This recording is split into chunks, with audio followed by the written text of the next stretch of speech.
High, আমি বৈশাখী। চলো, আমি দেখলাম ওমকারেশ্বর, মাহেশ্বর ঘাট, উজ্জৈন, মহাকাল বা কোনো একটা জ্যোতির্লিঙ্গের কোনো বাংলায় ভিডিও নেই। আমি নিজে অনেক খুঁজেছি, সব ভিডিও হিন্দিতে।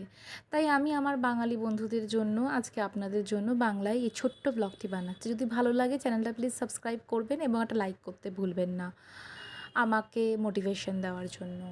তো আগের ভিডিওতে আমি বলেছিলাম আমি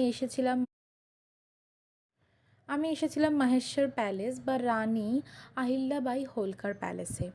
ওনার প্যালেসের ঠিক পেছন দিকেই রয়েছে দুটো শিব মন্দির আর রয়েছে মাহেশ্বর ঘাট।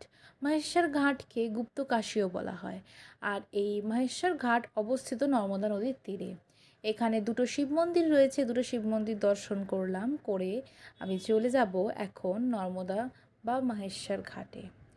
খুব সুন্দর লেগেছে আমার এই জায়গাটা। তোমরা যারা আসো ইন্দোরে বা উজ্জয়নে যাও বা ওমকারেশ্বর যাওয়ার পথে নিশ্চয়ই দর্শন করে যেও এই রানী আহিল্যাবাই হোলকার প্যালেস আর মাহেশ্বর ঘাট বা গুপ্তকাশী। খুব সুন্দর।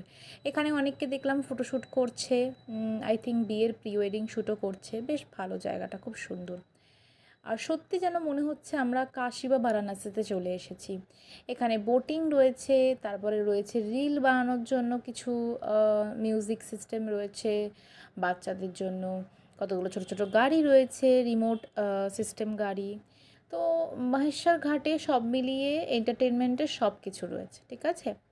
সূর্য প্রায় অস্ত যায় যায় করছে আর এখন নর্মদা নদীটাকে দেখতে অপূর্ব লাগছে। নর্মদা নদীর তীরে এই রয়েছে দুটো শিব মন্দির আর আরও মন্দির আছে, যেমন রাম মন্দির আছে, আরও একটা শিব মন্দির আছে। তো আমরা ওই মন্দিরগুলোতেও যাব, কিন্তু ওগুলো আমি ভিডিওতে কভার করিনি। আর আমি নিয়ে নিয়েছি এখানে মাছের খাওয়ার। এখানে অনেক মাছ ছিল, তাদেরকে খাওয়ার দিতে বেশ ভালোই লাগছিল। যেই দিচ্ছিলাম মনে হচ্ছিল সব মাছগুলো একসাথে এক জায়গায় চলে আসছে। মনে হচ্ছে অনেক দিন পর আমার ছোটোবেলাটাকে আমি যেন ফিরে দেখছি।